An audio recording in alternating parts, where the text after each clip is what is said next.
Povo de Deus, desejo que a paz de Cristo reine sobre a sua vida e sobre a vida de todos da sua família. Quero compartilhar um texto bíblico para a nossa reflexão, livro de Josué, capítulo 6, versículo 16, a parte B, que está dizendo: Disse Josué ao povo, gritai, porque o Senhor vos tem dado a cidade. O tema para essa nossa reflexão é atitudes que conquistam. A título de introdução, podemos pontuar que após o povo concluir o processo de peregrinação durante 40 anos no deserto, agora eles estão nas colinas próximo à cidade de Jericó. Devemos pontuar também que o povo está recebendo as diretrizes que Josué havia recebido de Deus. Diretrizes áureas estas que ele deveria colocar os guerreiros à frente, a arca no centro e logo atrás 7 sacerdotes com 7 trombetas. O que me chama a atenção também é no tocante a este requisito principal do Senhor Deus para Josué. Esses princípios é basicamente uma estratégia de guerra, que eles deveriam rodear a cidade uma única vez durante 6 dias. Eles deveriam repetir esse processo em 6 dias. 6 voltas, 6 dias. No 7º dia, a Bíblia vai dizer que a ordenança de Deus era de rodear a cidade 7 vezes seguidas.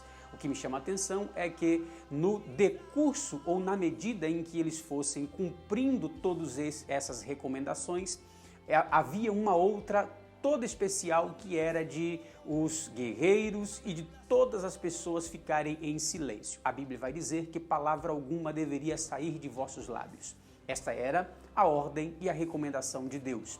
O que me chama a atenção também é que após a conclusão da 7ª volta, os sacerdotes com 7 trombetas deveriam tocar. Este era um sinal de convocação dos demais guerreiros para estarem em prontidão. O povo e os guerreiros, após ouvirem esse soar da trombeta, este sinal, eles deveriam gritar, deveriam bradar conforme uma outra orientação do Senhor nosso Deus. A Bíblia vai dizer que quando eles gritam, a muralha vem ao chão. Um dado especial, em particular, a Bíblia vai dizer que a muralha, quando ela desce, ela fica rente com o chão. Isto me abre o precedente para acreditar que a muralha não caiu nem para frente e nem para trás. A muralha simplesmente foi engolida pelo solo. O chão se abriu e a muralha desceu. Só Deus tem o poder para fazer isto, porque o Senhor nosso Deus faz grandes coisas. Ele parou o sol e a lua, por que não abrir o solo e fazer com que a muralha desça ao chão, não é?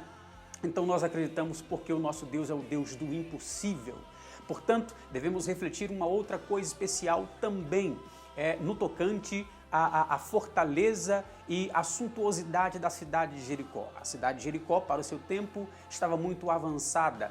Jericó, para o seu tempo, dispunham de guerreiros. A Bíblia dá um dado específico sobre seus guerreiros. A Bíblia vai dizer que eram guerreiros valorosos. Isto nos abre precedente para interpretar que os seus guerreiros não eram apenas homens que empunhavam uma arma de guerra.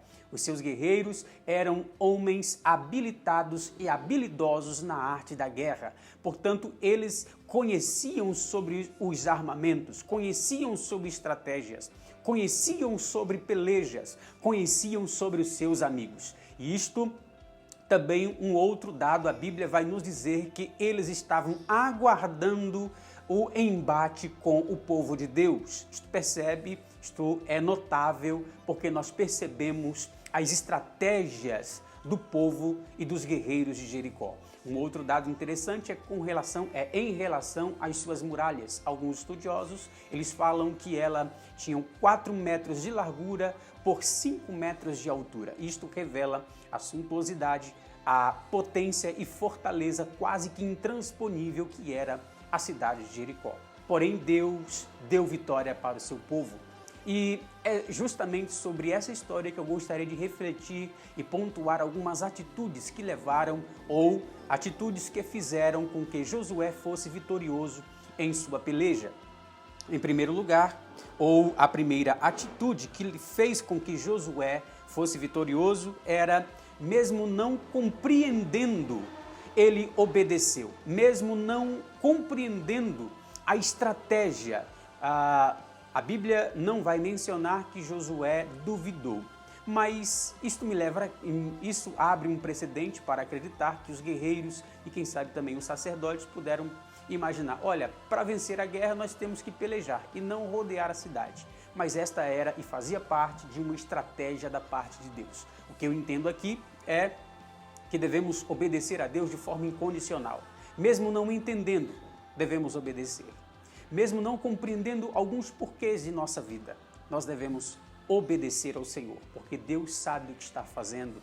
O Senhor tem todo o controle em sua mão. O Senhor é absoluto em seu governo. O Senhor é soberano em todas as suas tomadas de decisões. Portanto, o que nos cabe é obedecer e aceitar aquilo que o Senhor projetou para a nossa vida. A Bíblia diz que os planos de Deus são planos de paz e não de mal. Uma outra atitude que fez com que Josué fosse vitorioso em sua batalha foi o processo que ele esteve, o processo que ele fez juntamente com os seus guerreiros e os seus sacerdotes, que era de ficar em silêncio. Né? Enquanto os projetos de Deus não se cumprirem em nossa vida, devemos ficar em silêncio. Josué e todo o povo ficou em silêncio 7 dias, 6 voltas em cada 6 dias. No 7º dia, 7 voltas consecutivas, somente em um dia.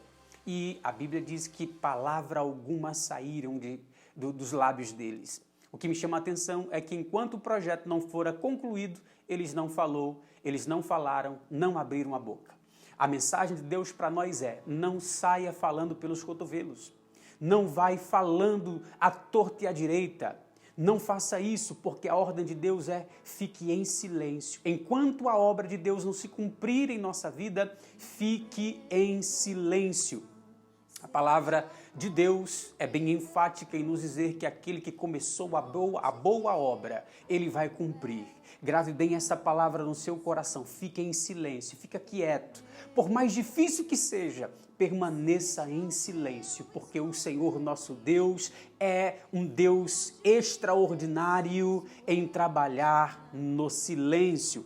Uma outra atitude que fez com que Josué fosse vitorioso em sua guerra, em seu entrave, foi mesmo esgotado, ele continuou. Perceba que no 7º dia, 7 voltas consecutivas ao redor da cidade levaram Josué e seus guerreiros à exaustão física. Mas é justamente esse processo que Deus desejou que fizesse, que se cumprisse conforme a sua estratégia.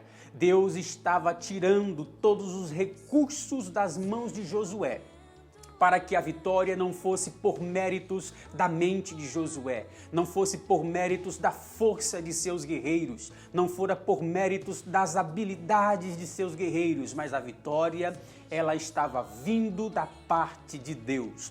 Toda vitória que nós recebemos da parte do Senhor. Toda vitória que você recebe, ela vem da parte de Deus, porque nós somos vitoriosos e só somos vitoriosos porque o Senhor está conosco. Aleluia, glória a Deus. Então, mesmo esgotado, o esgotamento físico, o esgotamento mental e qualquer que seja o outro tipo de esgotamento, mesmo esgotado, continue, porque o Senhor te dará vitória. Grave essa palavra em seu coração. 4º lugar, ou 4ª atitude que Josué tomou para que ele pudesse ser vitorioso, era primeiro ele e depois Deus. Como assim, pastor? Não entendi. Deus deu as diretrizes, Deus deu a ordem para que eles pudessem cumprir. Primeiro Josué fez a parte dele e depois Deus fez a dele. Primeiro Josué fez o que lhe era pertinente fazer. E aquilo que Josué e seus guerreiros não tinham condições e habilidades para fazer, Deus fez. Faça o que está na sua mão para fazer.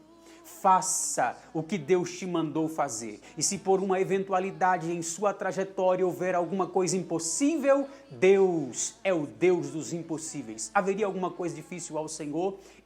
A Bíblia vai nos dizer no Evangelho de Lucas, capítulo 1, versículo 37, porque não haverá impossíveis em todas as suas promessas. No mesmo Evangelho de Lucas, capítulo 18, versículo 27, está dizendo que não haverá as coisas impossíveis aos homens são possíveis para Deus. Portanto, creia que o seu Deus é o Deus do impossível, mas aquilo que é para você fazer, faça. Aquilo que é para nós fazer, devemos fazer, porque Deus trabalha para aqueles que neles esperam. E em último lugar, e ainda mais importante, é refletirmos sobre a fundamental importância de se ter a arca no centro de todas as tomadas de nossa decisão. Perceba que a arca de Deus estava no centro de todas as voltas que eles tiveram ao redor da cidade. Nos 6 dias, a arca estava no centro. No 7º dia, 7 voltas, a arca estava no centro. Isto nos abre o precedente para refletir uma palavra muito simples nesse contexto. Somente no capítulo 6 do livro de Josué, a arca é citada 8 vezes. Isso nos leva a crer que é extremamente fundamental ter a presença da arca conosco. Pode faltar tudo, só não pode faltar a presença da arca. Pode faltar o que for, só não pode faltar a presença, a estadia da arca no centro de todas as tomadas de decisões de nossa vida. Tenha por hábito ter a arca do concerto no centro de sua vida, de seus relacionamentos, de sua família, e só assim você será vitorioso em nome de Jesus. Amém? Que Deus te abençoe. Não deixe de compartilhar esta mensagem com seus amigos, com seus familiares. Alguém precisa ouvir esta palavra em nome de Jesus. Deus te abençoe.